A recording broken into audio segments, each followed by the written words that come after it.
Hey, hey, hey, it's Rebecca Simon Peter with Leadership Mojo. Thanks for joining me today. I am all about transforming church leaders and the congregations that you serve and really making a difference from empowering people to um, connect with their inner divinity and advance from discipleship to apostleship and co-create miracles with the divine. So Leadership Mojo is offered in that spirit.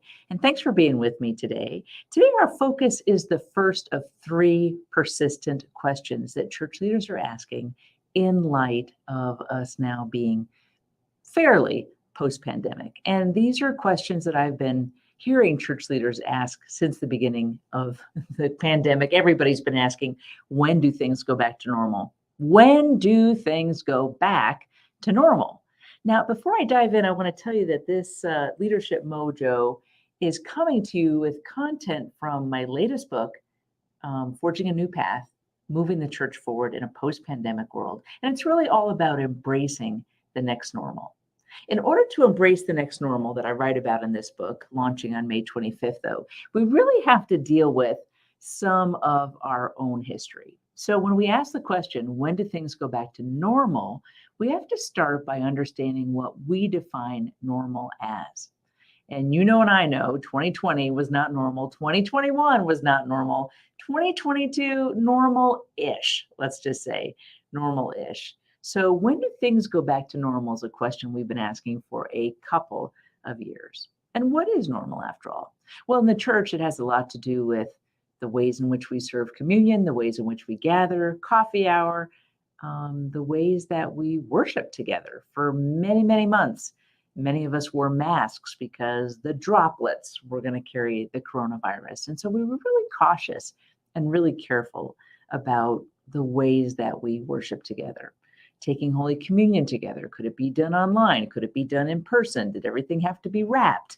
Could you touch anybody? Could you hug people? All of those questions that were really extant for us during the coronavirus, the height of the pandemic, leave us wondering, when do things go back to normal? So normal also means offering the ministries that we used to offer, congregating in the way that used to congregate, and also even just the schedule that we used to keep with each other. As we're recovering from those 2 years of intense pandemic restrictions and concerns and cautions, we're asking the question again. Now, for a lot of us, we've already returned to very familiar. Churches open back up, we're worshiping together, we're taking Holy Communion together.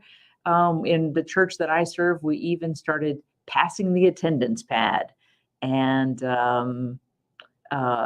passing the peace first thing in the morning. So a lot of that is back to the familiar. And I'm the first to admit that it really nourishes the soul.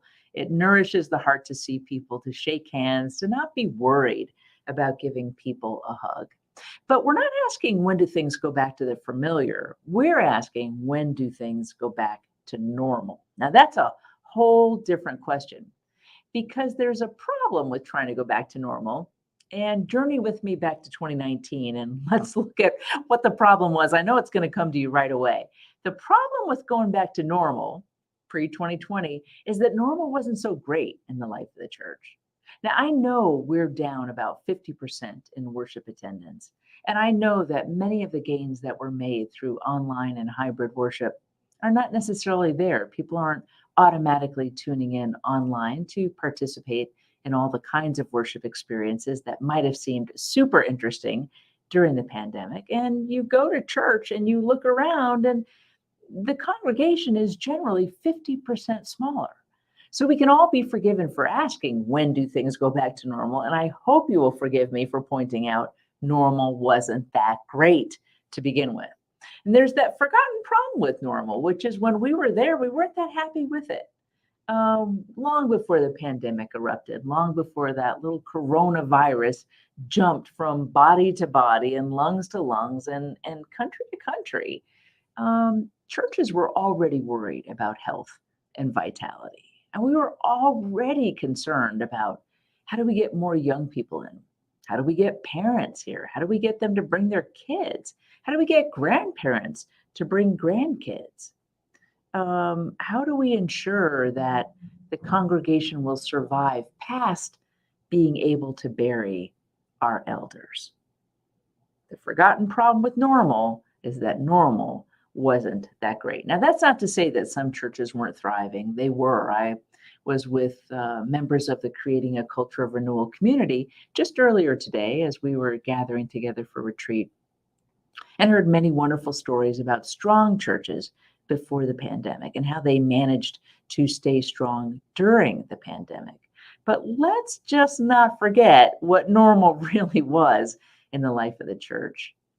Just as churches were deemed non-essential, providing non-essential services during the pandemic, it really hurt for us for a couple of decades before the pandemic even hit to realize the church was already deemed non-essential by so many members of the community. And they let us know by leaving. They let us know that the church wasn't meeting their needs.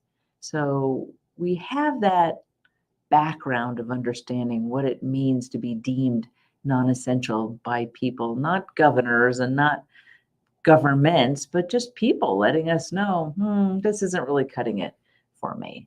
Now, I told you last week in last week's Leadership Mojo, as I sought to encourage you and to really place this pandemic in its historical context, that we're not the first iteration of the church to go through drastic times, drastic reorientation, and drastic reduction in attendance. The medieval churches faced a crisis during their pandemic, the plague. It's called the Black Death or the bubonic plague. They faced it. And the church had already shifted some of its focus. It was already in trouble before the plague hit, very similar to where we're at, because in the plague times, which is 13th to 17th century in Europe, during those times when there was no separation of church and state, in fact, they were sort of pretty darn cozy together, and there were alliances of church and state that were built to advance not only kingdoms, but the church. During that time, the church was already weakened too, much as we are. And they were weakened by some of the same things. Back then, the church was seeking to find its political stance and standing and its footing. And so it formed alliances, as I noted, with nation states. And much of the church had shifted its focus away from the care of souls to amassing wealth and to currying political favor. That might sound a little bit familiar because one of the things that's happened in our world over the last 50 years especially is that there's been a strong realignment of gospel values along the political spectrum. Churches or people that are more aligned with progressive ideals tend to be aligned with the Democratic Party. Churches that are more aligned and leaders more aligned with conservative ideals tended to be aligned with the Republican Party. And what makes that really tough is that, there goes my email, always an email coming in. What makes that really tough is that it's been hard for churches to really focus on the gospel and the spirituality because everything is listened to through the lens of the political party and their platform. So that's a big similarity to where the church was before the plague and why it got hit so hard, and where the church was before our pandemic and why we're being hit so hard. So even as the plague decimated the ranks of the clergy, the church was really back then trying to, train new priests and fill in the gaps, but many of them were young. Many of those priests were young. They were poorly educated. They were ill-equipped to serve people well. And people were really left to find their own way through the plague to safeguard their souls, because they really believed that the plague was a punishment of sorts from God, that it was an indication of God's disfavor, and that somehow they deserved it. So people were really upset by the plague, and they figured that the church wasn't going to be hard hit. How could the priests be hard hit? They were in God's favor. How could parishioners be hard hit? And yet they didn't know about the transmission of the bubonic plague, how that actually happened. And so there were some wrong assumptions about people being protected. Well, people were not protected in the church because they were Christians. because the virus was transmitted the way the virus was transmitted, just like those of us that worshiped God weren't necessarily protected because of our faith or our belief. It had so much to do with personal safety and personal care. So I used to think that the spiritual but not religious movement was a 20th and 21st century phenomenon.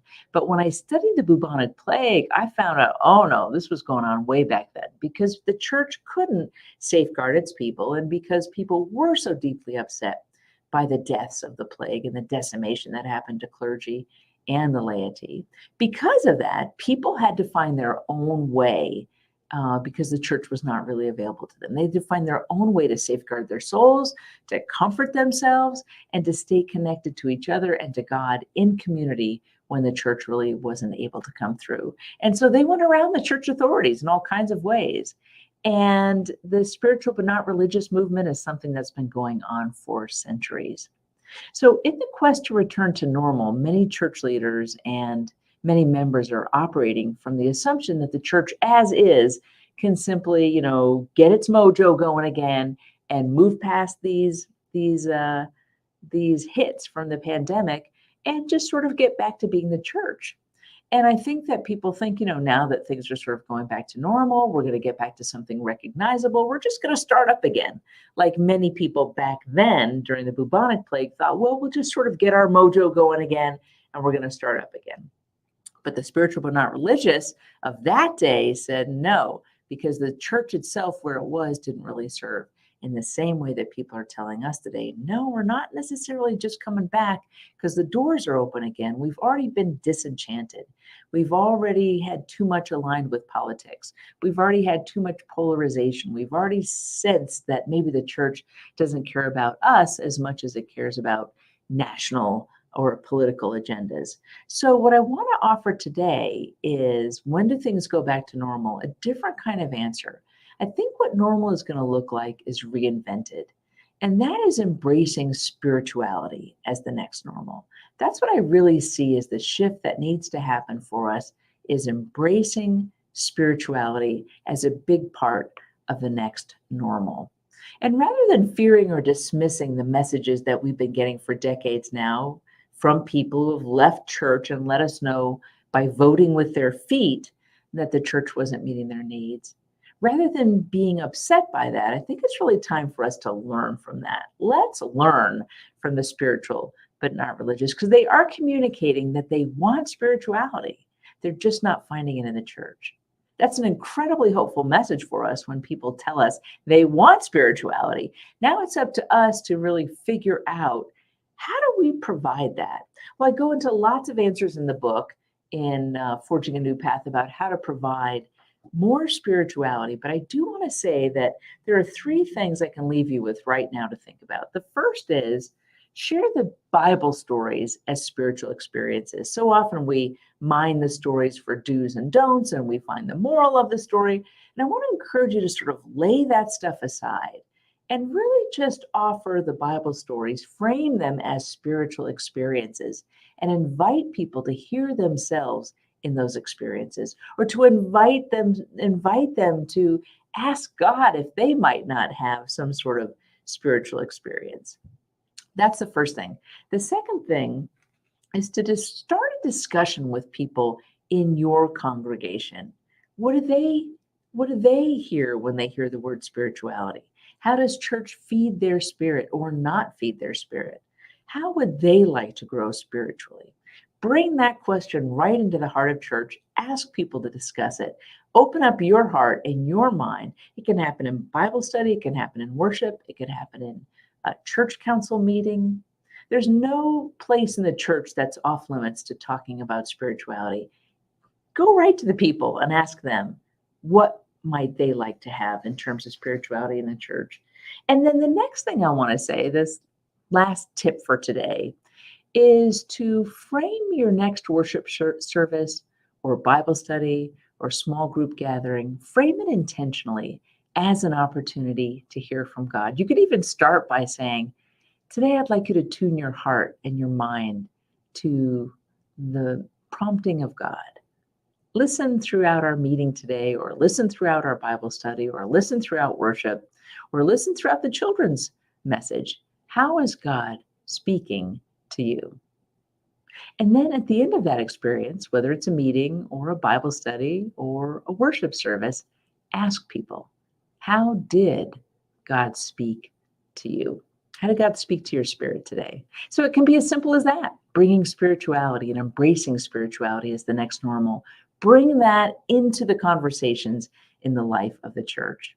So as you move the church forward in this post-pandemic world, this is really the perfect time to lead people to refocus on the spiritual aspects of the Bible and to encourage divine encounters in their life. Not just to learn about Jesus, not just to learn about God, but to actually have an experience and to be in the presence of God. So thanks so much for joining me for Leadership Mojo today. It was really great to be with you. And a couple of resources that I offer to help you embrace spirituality as the next normal is the book, Forging a New Path. Let me just hold up this copy again, Forging a New Path, Moving the Church Forward in the Post-Pandemic World. And launch date is May 25th, so get your copy of the book on that date. And if you want to go deeper still, you can tune into Creating a Culture of Renewal, which is a 3-year group coaching program. It's a really powerful opportunity to grow together spiritually in community, even as you lead your congregation to grow spiritually. And one of the things we do is work on advancing from discipleship to apostleship. So we're really deepening spirituality in so many ways. Thanks again for joining me. It was really a pleasure to be with you. And next week, we're going to look at the second big question that people are asking. Tune in next week to find out what that question is. And if you know of anyone that would appreciate this message, be sure to share it. If you want to be informed about the next Leadership Mojo that comes on, hit like, and we'll make sure to be in touch with you on social media to let you know when the next Leadership Mojo is coming. Thanks so much for joining me. It was great to be with you, and we'll see you next time. Bye for now.